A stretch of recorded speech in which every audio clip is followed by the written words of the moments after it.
Bismillahirrahmanirrahim. Assalamualaikum warahmatullahi wabarakatuh.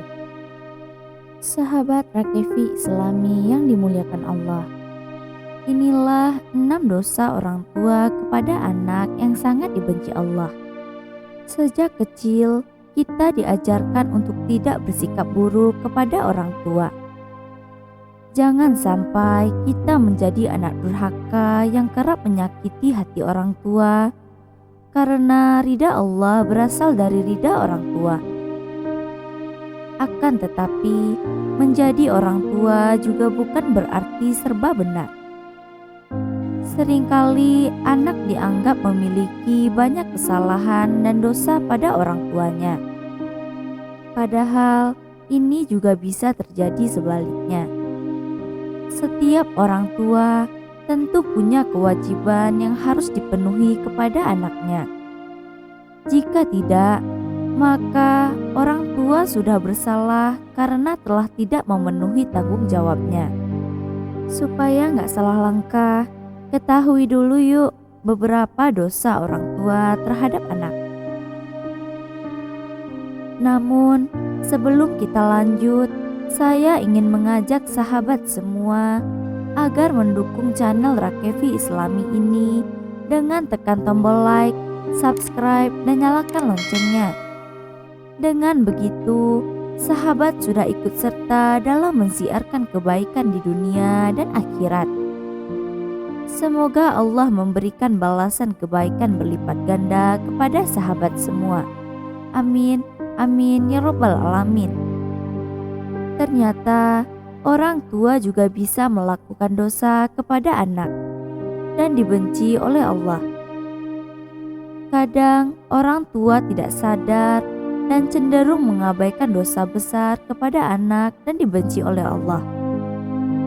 Dosa orang tua pada anak juga sangat dibenci oleh Allah, dan para orang tua harus paham agar tidak sering melakukan dosa kepada anak. Dosa besar orang tua kepada anak itu sangat dibenci oleh Allah dan sering dianggap sepele oleh para orang tua.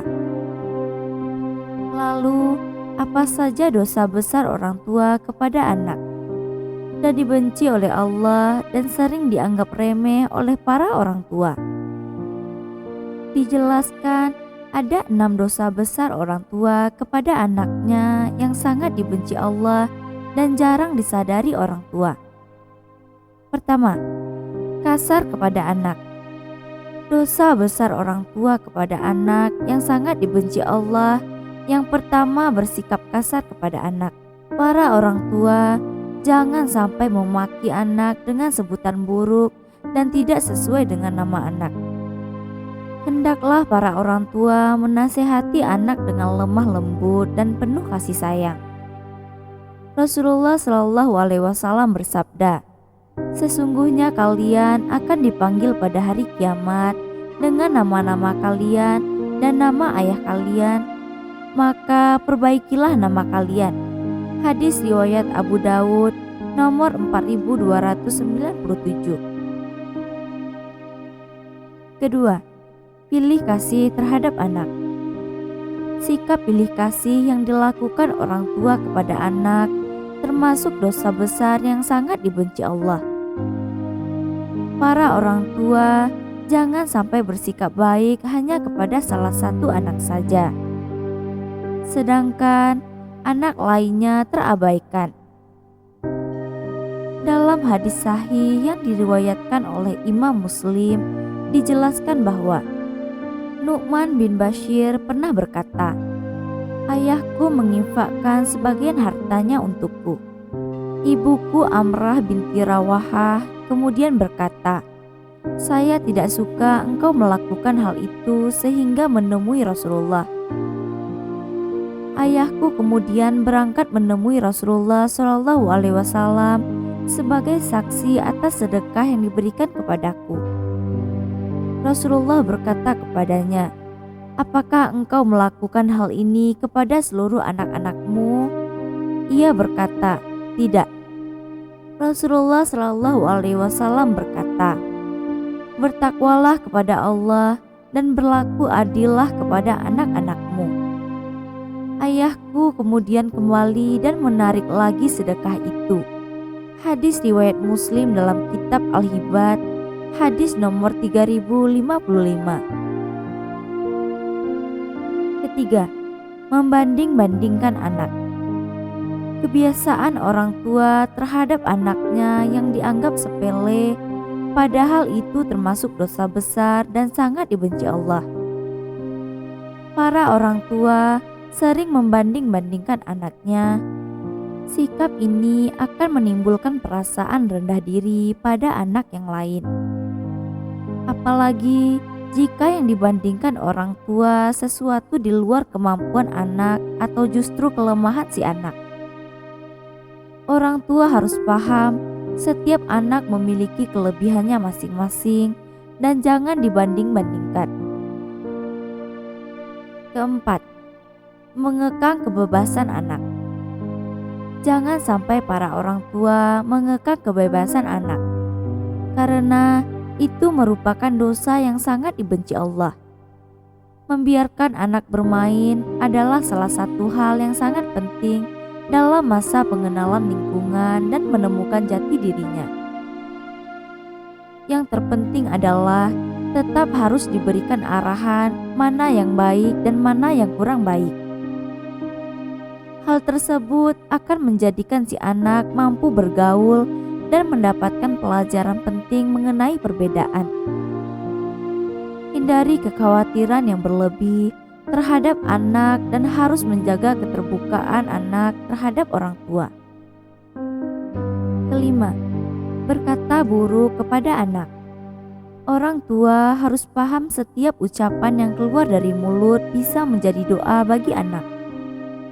Hal ini sering tidak disadari oleh para orang tua, di mana sering berkata buruk kepada anak ketika sang anak tidak patuh.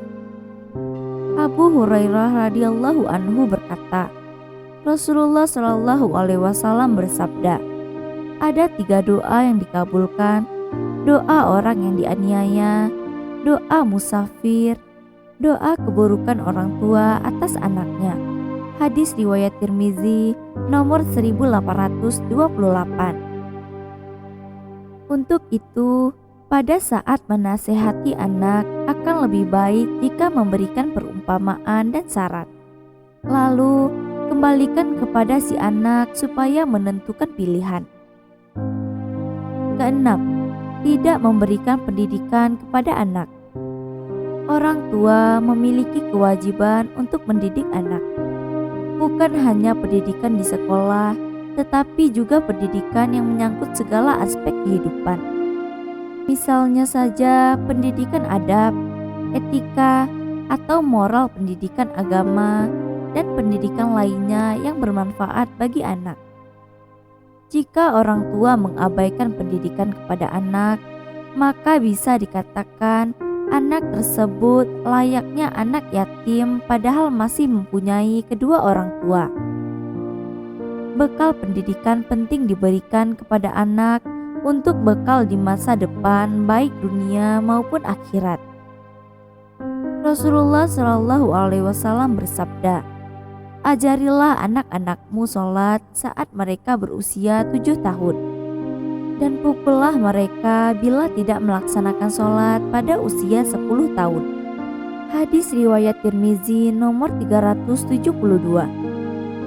Para orang tua hendaknya menghindari semua itu agar keluarga bisa menjadi keluarga yang bahagia dan penuh dengan berkah dari Allah. Wallahu a'lam. Wassalamualaikum warahmatullahi wabarakatuh.